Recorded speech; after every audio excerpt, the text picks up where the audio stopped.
নমস্কার। সপ্তম শ্রেণীর ভূগোল বইয়ের শিলা ও মাটি থেকে 30টি এমসিকিউ, গুরুত্বপূর্ণ এমসিকিউ আজকে আলোচনা করব। তো চলো শুরু করা যাক। রেল লাইনের ধারে পড়ে থাকা পাথরগুলি যে ধরনের শিলা? আগ্নেয় শিলা, না পাললিক শিলা, না রূপান্তরিত শিলা? উত্তরটি হবে আগ্নেয় শিলা।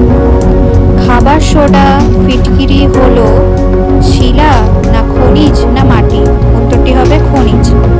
শিলা হলো একটি মৌলিক পদার্থ, না গ্যাসীয় পদার্থ, না যৌগিক পদার্থ?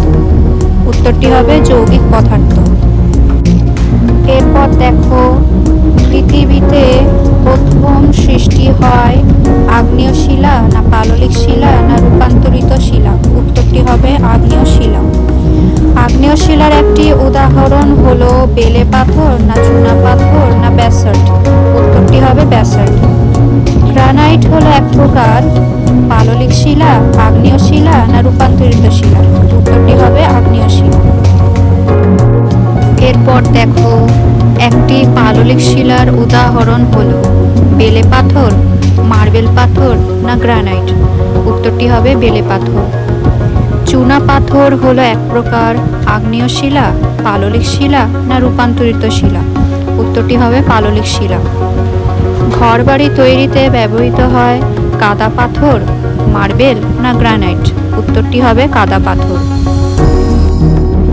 এরপর দেখো, ইস্পাত শিল্পে ব্যবহৃত হয় মার্বেল, চুনা পাথর, না গ্রানাইট? উত্তরটি হবে চুনা পাথর। শিলা সৃষ্টির সময় চাপ ও তাপ উভয়ের প্রভাব থাকে আগ্নেয় শিলায়, না পাললিক শিলায়, না রূপান্তরিত শিলায়? উত্তরটি হবে রূপান্তরিত শিলায়। তাজমহল তৈরি হয়েছে আগ্নেয় শিলা দিয়ে, না পাললিক শিলা দিয়ে, না রূপান্তরিত শিলা দিয়ে? উত্তরটি হবে রূপান্তরিত শিলা দিয়ে। এরপর দেখো, পাললিক শিলা সৃষ্টি হয় শিলামণ্ডলে, বায়ুমণ্ডলে, না বায়ুমণ্ডলে? উত্তরটি হবে বায়ুমণ্ডলে। কৃষিকাজ সব থেকে ভালো হয় পাললিক শিলায়, আগ্নেয় শিলায়, না রূপান্তরিত শিলায়? পাললিক শিলায়।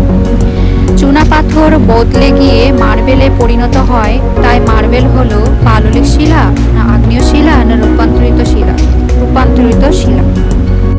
এরপর দেখো, জীবাশ্ম দেখা যায় আগ্নেয় শিলায়, না রূপান্তরিত শিলায়, না পাললিক শিলায়? উত্তরটি হবে পাললিক শিলায়। কোনটি রূপান্তরিত শিলা? গ্রাফাইট, কয়লা, না গ্রানাইট? উত্তরটি হবে গ্রাফাইট। আদি শিলা বলা হয় পাললিক শিলাকে, না আগ্নেয় শিলাকে, না রূপান্তরিত শিলাকে? উত্তরটি হবে আগ্নেয় শিলাকে। এরপর কাদা পাথর রূপান্তরিত হয়ে তৈরি হয় মার্বেল, স্লেট, না ফিলাইট? উত্তর হবে স্লেট।